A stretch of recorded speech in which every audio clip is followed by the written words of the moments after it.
Guys welcome back to Vedas well. കുഞ്ഞിപ്പെണ്ണിൻ്റെ കണ്ണിൽ 3 ദിവസമായിട്ട് ചെറിയൊരു ചോപ്പ്. അത് കാണിക്കാൻ വേണ്ടി നെല്ലിക്കാമണ്ണിൽ ഹെൽത്ത് സെൻറ്ററിൽ പോവുകയാണേ. ദേ ഈ കുന്ന് കയറി വേണം നമ്മൾ മേൽ റോഡിലെത്താൻ. നിങ്ങൾ വിചാരിക്കുന്ന പോലെയല്ല ഗൈസ്, ഭയങ്കര പാടാണ് കയറാൻ. പിന്നെ ദേ ഈ കാണുന്ന കാട്ടിലൊക്കെ പണ്ട് റബ്ബർ ആയിരുന്നേ, ഇപ്പം നിറയെ കാട് പിടിച്ച് കിടക്കുമോ, പാമ്പും ചേമ്പൊക്കെ ഉണ്ട് കേട്ടോ. പിന്നെ അമ്മ അവളുമായിട്ട് നേരത്തെ റോഡിൽ പോയിരിപ്പുണ്ടായിരുന്നു. എന്നെ കണ്ടതും ഭയങ്കര തുള്ളിച്ചാട്ടമായിരുന്നു കേട്ടോ. പക്ഷേ അടുത്ത് ചെന്നപ്പോഴോ പറഞ്ഞിരിപ്പിക്കേണ്ട അവസ്ഥയായി. ഞാൻ ചെന്ന് കഴിഞ്ഞപ്പോഴത്തേക്കിനും താഴോട്ട് ഇറക്കി വിട്ടു. പക്ഷേ ഭയങ്കരമായിട്ട് നമ്മൾ ശ്രദ്ധിക്കണം, കാരണം ഓട്ടവും ചാട്ടവും കൂടുതലായതുകൊണ്ട് കണ്ണ് തെറ്റിയ റോഡേ പോവും. നമ്മൾ ഓട്ടോയ്ക്കാണ് കേട്ടോ പോകുന്നത്. അങ്ങനെ നമ്മൾ വെയിറ്റ് ചെയ്ത് നിന്നിട്ട് ഓട്ടോ വന്നു.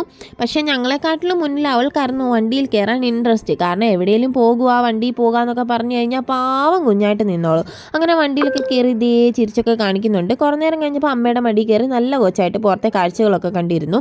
ഇലക്ഷനൊക്കെ ആയതുകൊണ്ട് തന്നെ റോഡിൽ മൊത്തം തോരണവും കാര്യങ്ങളും ഒക്കെ ആയിരുന്നു. പിന്നെ ദേ നമ്മൾ ഹെൽത്ത് സെൻറ്ററിലെത്തി. ഇതാണ് കേട്ടോ ഇവിടുത്തെ ഹെൽത്ത് സെൻറ്റർ. അങ്ങനെ അവിടെ ചെന്നപ്പോൾ അവർ പറഞ്ഞു പിള്ളേരുടെ ഡോക്ടർ ഇല്ല, ഇപ്പോൾ അങ്ങോട്ട് പോയി എന്ന് പറഞ്ഞു. പിന്നെ കണ്ണിൻ്റെ ഡോക്ടർ ഉണ്ടായിരുന്നതുകൊണ്ട് കണ്ണിൻ്റെ ഡോക്ടറെ കാണിച്ചു കേട്ടോ. അവർ പുറത്തോട്ട് എഴുതി തന്നു, പിള്ളേരുടെ ഡോക്ടറിനെ തന്നെ കാണിക്കണമെന്ന് പറഞ്ഞു. അങ്ങനെ ഞങ്ങൾ തിരിച്ചു പോവുകയാണ്. ഇതേ കുഞ്ഞിപ്പെണ്ണ് അവിടെ കുറേ നേരം കളിച്ച് ഓടിയൊക്കെ നടന്നു. കുറേ സ്ഥലം ഉണ്ടായിരുന്നു കേട്ടോ അതിൻ്റെ ഫ്രണ്ടിൽ ഓടി കളിക്കാൻ.